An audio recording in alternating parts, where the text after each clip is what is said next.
Hi, the name's Grogan, Paul Grogan, and in this gaming rules video I'm going to be showing you how to play Codenames, designed by Vlaada Chvátil and published by Czech Games Edition.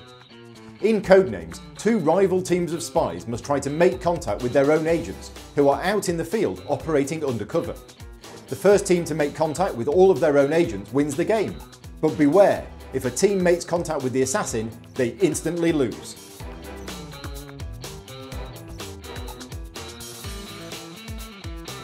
Players divide into two teams of roughly equal size. One member of each team is the spy master, and they sit at one side of the table. The other players are the field operatives, and they sit across from the spy masters.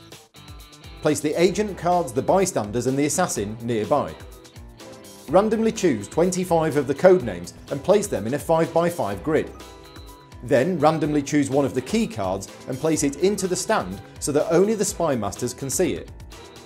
The key corresponds to the grid on the table and tells the spy masters which of the codenames are the blue agents, the red agents, the innocent bystanders, and which one of them is the assassin.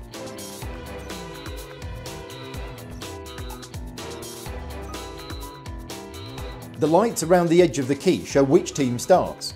That team has 9 agents to locate, the other team has 8. On a team's turn, the spy master first gives a clue to help the field operatives identify which are their own agents. The clue must take the form of a single word and a number. The word should be something that relates to some of the codenames on the table belonging to the team, and the number is how many visible codenames are associated with that word. For example, 2 of your agents are nut and bark. Since both of these things grow on trees, you could give the clue tree 2. This tells your team that there are 2 of the codenames associated with the word tree. There are a number of rules covering what you are and are not allowed to say as a clue. These are all covered in the rulebook. One of the rules is that you can't say one of the words visible on the table or anything too similar. For example, if the word bark is on the table, you can't say the word barking. Once the clue has been given, the spy masters must also be careful not to give any additional hints, verbally or otherwise, and must keep a straight face. The field operatives must then try to figure out what the clue means. To make their first guess, they touch one of the codenames. If they touch a word of their own team, the spy master covers it with an agent card in their colour, even if it wasn't one of the words that the spy master was thinking of. A correct guess also allows the team to carry on and choose another word.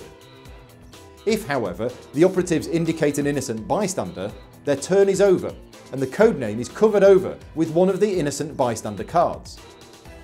Worse yet, if the operatives touch an agent of the opposing team, their turn is also over, and the codename is covered with an agent of the other team's colour, bringing them closer to victory. Finally, if the operatives make contact with the assassin, they are never heard from again, and that team immediately loses the game. The team must make at least one guess, but if that's correct, they can keep guessing. They may choose, however, to stop if they're not sure what the other words could be. Once a team has contacted all of its own agents, they win the game.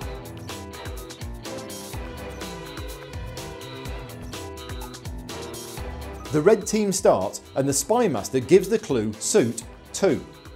After thinking about it, the red operatives first choose diamond. This is marked with a red agent and they can carry on. They next choose dress, thinking that the spy master was thinking about you getting dressed into a suit. Unfortunately, this is wrong, and an innocent bystander is placed on the word dress. Play passes to the blue team. The blue spy master says river 3. The blue team first touch Amazon, which is covered with a blue agent, but then they touch bed, thinking of riverbed. This is not what the blue spy master was thinking of, and on the grid the word bed is red, so it's covered with a red agent. It's now red's turn again, and the red spy master says ship 2. The team choose smugglers and then yard. They decide to carry on and try to find the word relating to suit that they missed earlier. They choose heart, bringing the number of agents they've located to 5.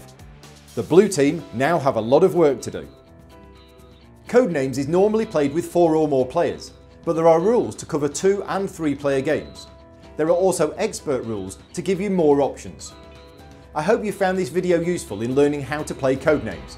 Take care and thanks for watching.